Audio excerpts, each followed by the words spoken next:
Good morning, everybody, and welcome to the morning briefing here on Friedman Adventures. It is great to be back with you all again. It is absolutely gorgeous. Beautiful day down here on the beach, and if you happen to see any bluefin tuna boiling around behind me, be sure to let me know.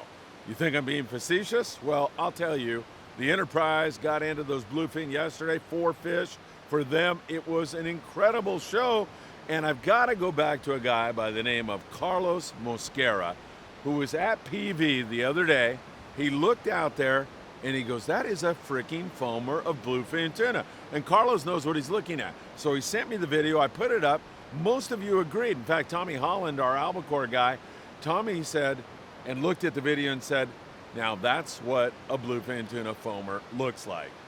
And Carlos, I was just waiting for something to happen locally because I felt like it would just put a punctuation mark on what he saw and how he informed us, and it's just more evidence of the great Friedman Adventure family. Carlos, you nailed it. And will there be more local bluefin tuna? I got to think, yeah.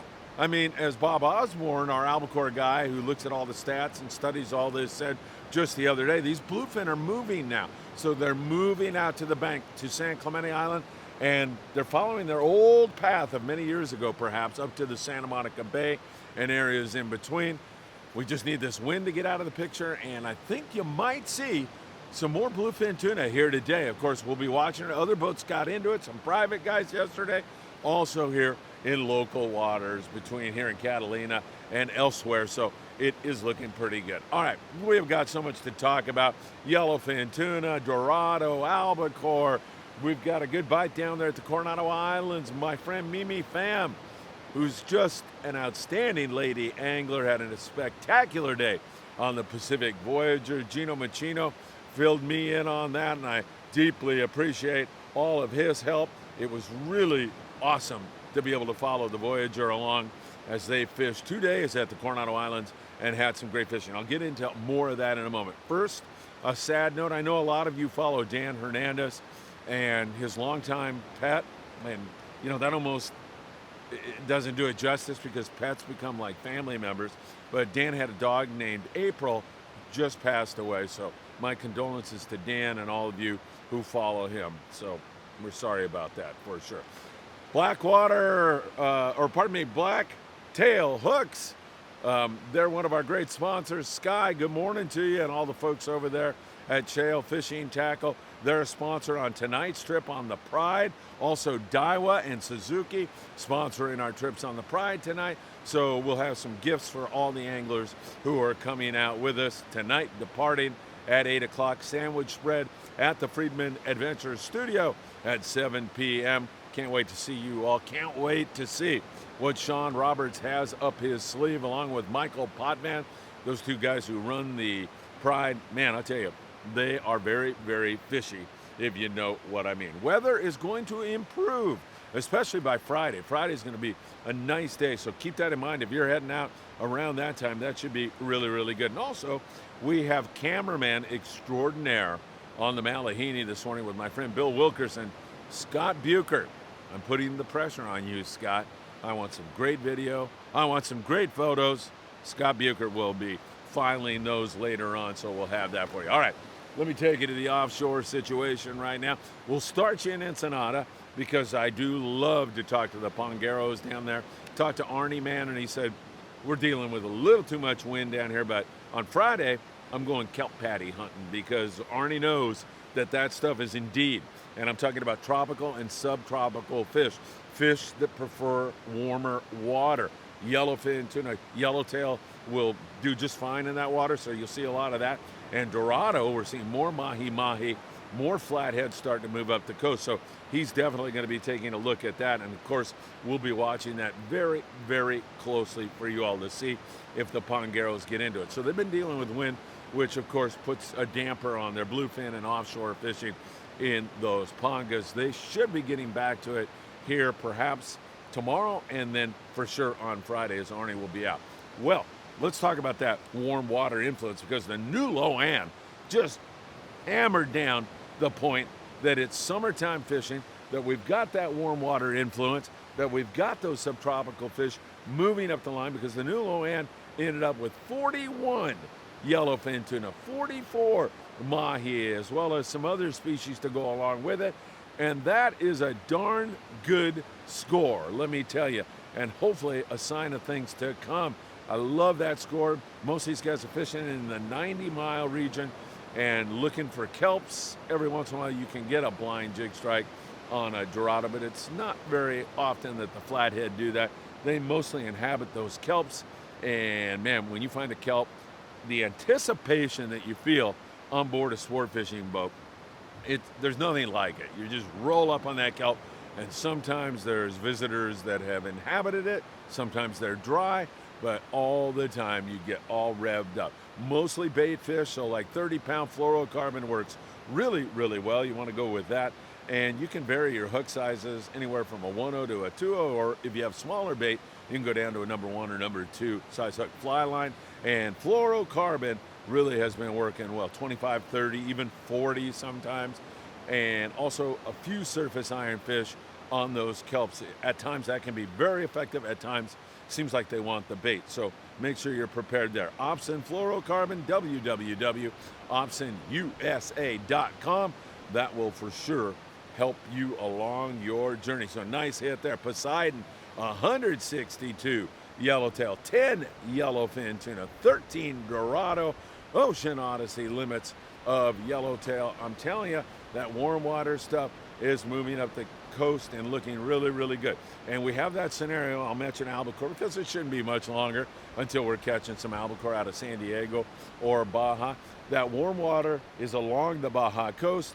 That cooler water that albacore prefer, they like that kind of environment, is offshore on the Outer Banks. In fact, out past the dumping grounds, about 100 miles from San Diego, it just looks perfect. The water out there looks perfect. Part of the problem is, who in the heck is going to go out there with fuel prices so high and these warm water fish moving up the beach? And when this weather calms down, we'll have that fish on Tanner and Cortez biting again, and I'm talking about that bluefin tuna that's in the 20 to 60 pound class. By Friday, that place should be going again, as that looks really, really excellent. So remember, I would still bring the heavy tackle, like 80 to 130 pound with 2-speed reels is such a good idea. You just never know when you're going to bump into that big fish. If you're on overnight trips and you're headed out to the bank, you're going to be fishing, if it stays the same, like 300 gram, even 500 gram jigs. So you definitely need some heavy tackle. That nighttime bite has been really good.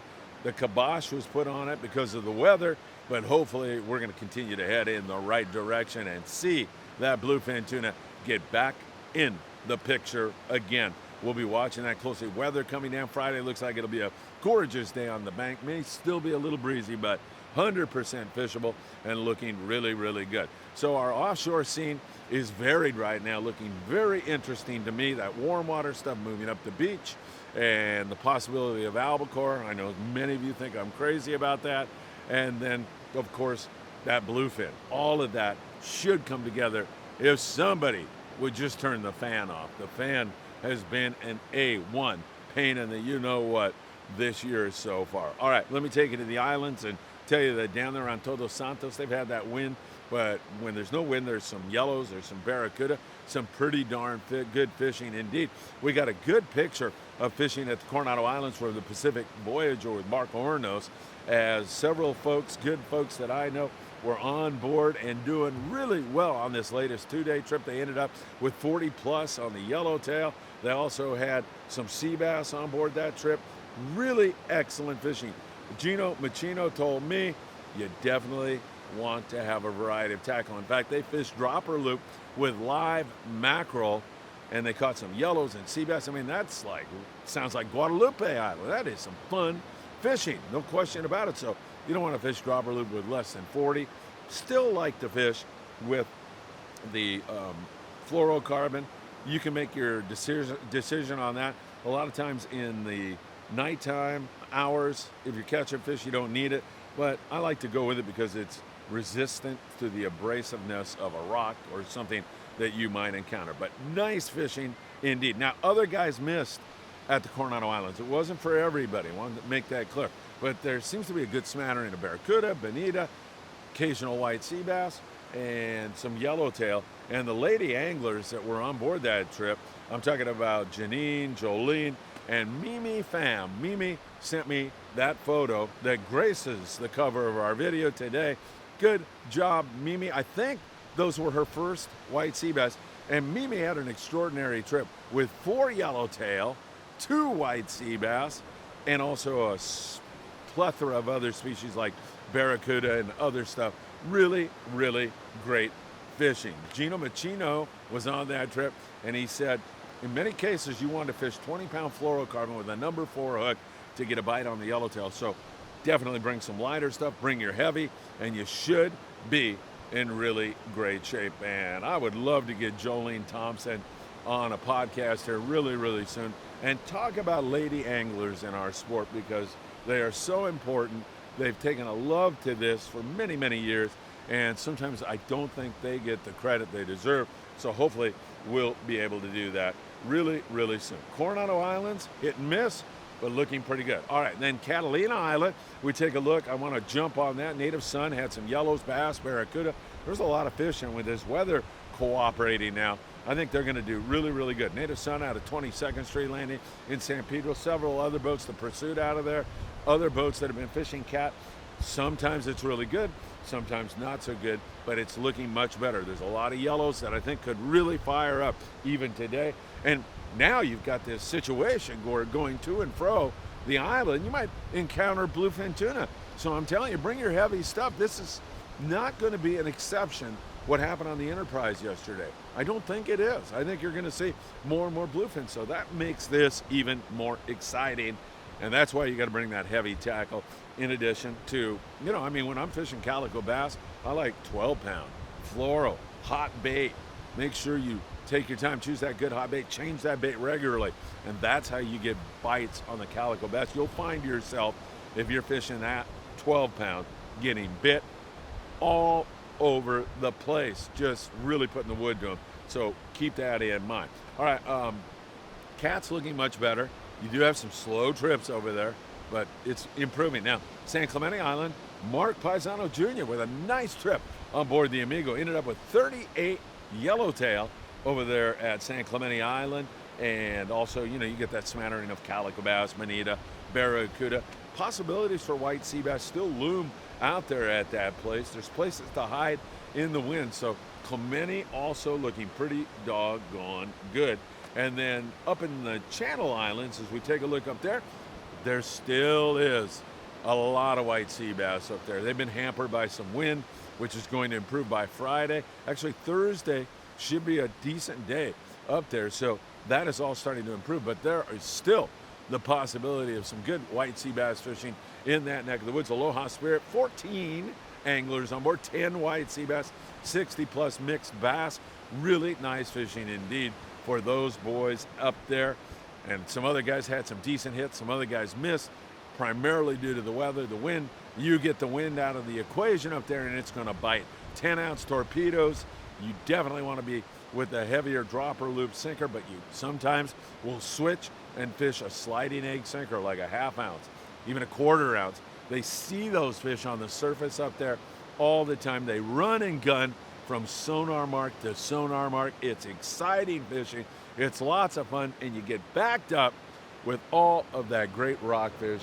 Channel Islands, just an exceptional place to fish and looking really, really excellent up there in that neck of the woods. Hey, can I just take one real quick second and say happy birthday to Chef Jason? Yeah, Chef Jason from Scholb's in Long Beach, the guy who does our cooking videos. He's become a really good friend. He's a lot of fun.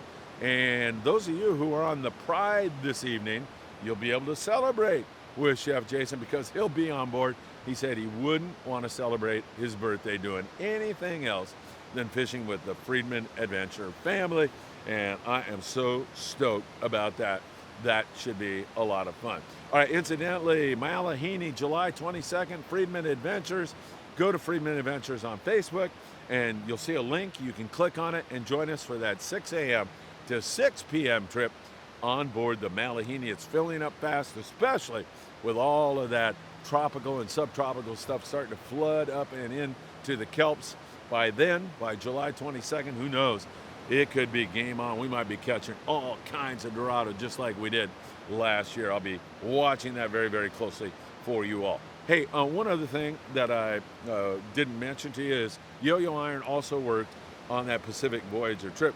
So if you're heading to the Coronado Islands, you definitely want to have some yo-yo. In fact, just about everywhere. And when I talked to Sean Roberts just before coming on air here this morning about our game plan, I'll tell you, this guy is always thinking, working hard to get you on fish on board the Pride. When I said, Sean, where are we going? He said, we're going fishing.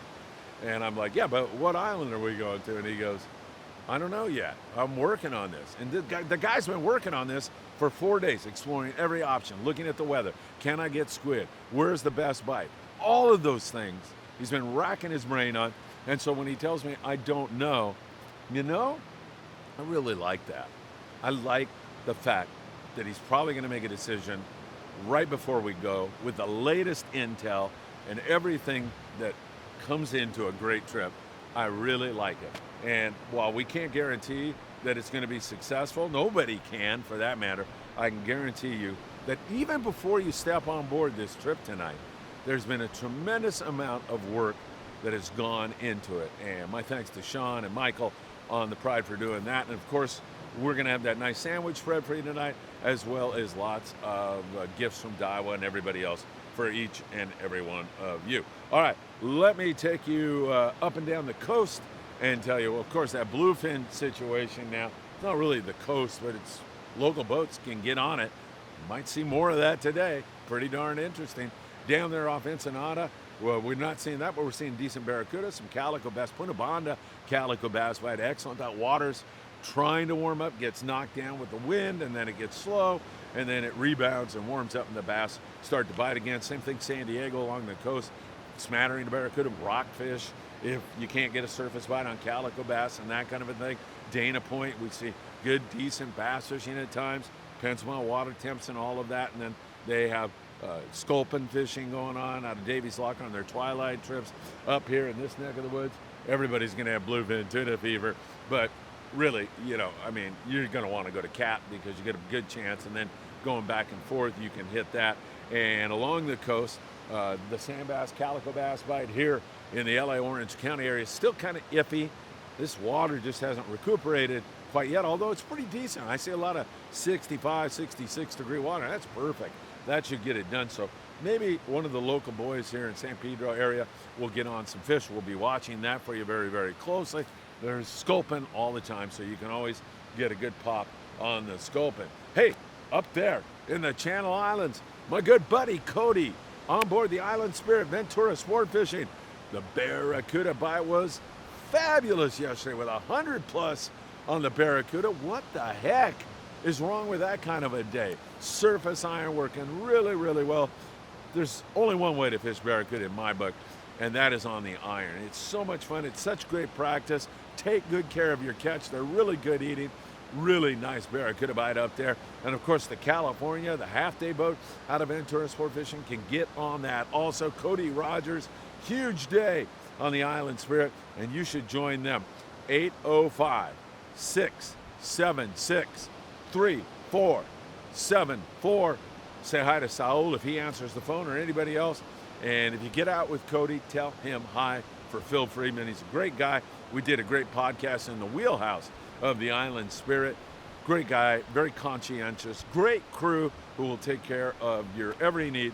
If you're new to fishing, make sure you go up to a deckhand, go up to Cody and say, I'm new to this. I don't know what I'm doing. And they'll say, let me teach you. That's the sign of a really great crew. So some nice fishing there. Coral Sea, Santa Barbara, they had 9 barracuda and mostly rockfish, but you know, that area can go on the gar also. So that's looking pretty darn good. I'm liking what we're seeing. Along the beach here, well, we tried it at high tide yesterday. And hey, should I turn around and say hello to my friend Valentino? I hear him. You hear that? That's got to be Valentino. Bien. Buenos dias. Valentino, great guy. Along the surf right now, we fished it in the afternoon. Chef Jason came over, my friend Bob Gifford, and it was windy and there was just way too much kelp. We were all throwing crocodile lures. We didn't fish bait, so who knows, but it was just too kelped up here in Surfside. Very difficult conditions. Didn't really want to bite, so hopefully that's going to straighten out. It's a lovely morning. The tide is low, so this would be a great time to be out there stalking Corbina. California Corbina are like our bonefish. They're fun to catch. They fight hard. You do a lot of sight fishing, so polarized glasses are a good idea where you can look and see them and then move up. So you see a Corbina and it's swimming up the beach. You get up there and then make sure you present your bait about 6 feet in front of it. And that's a great way to get those things to go. Yesterday morning when I was here, there were white birds picking everywhere. This morning, I don't see it. I do see some pelicans spinning circles down here, but not hitting the water. But that is something I want you to be really aware of when you're surf fishing. You see white birds picking at the water, get over there and toss a bait on it if you're bait fishing, or toss some kind of a chrome lure, Castmaster. You can throw a crocodile. And also, Lucky Crafts are also very effective because, you got bait, so you're going to match the hatch. That's another good way to go. So we're seeing some Corvina, surf fishing, not bad down there on Bolsa Chica with some yellowfin croaker and species like that. We're going to watch that very closely. Santa Monica Bay, some Corvina around the Topaz Rock Jetty. That's a good place. And then right next to the pier, you're seeing some really good Corvina fishing. Under that Redondo Pier, there's some nice big sargo also under there. So everything seems to be coming together, and we got high hopes that it's going to continue, especially with this nice weather Friday that it looks like we've got on the horizon for all of you. All right, everybody, I can't thank you enough for joining us here on the morning briefing with Friedman Adventures. We'll be back with more. Anything happens. Local bluefin today? Perhaps that could be in the cards. Somebody going to catch an albacore one of these days, or did we blow another prediction? All of that and so much more. It makes this game so interesting and so much fun. Thank you for helping us to soar in the statistics. Deeply appreciate it. Back with more. Have a great one, and let's get them on the Pride tonight. Can't wait to see you.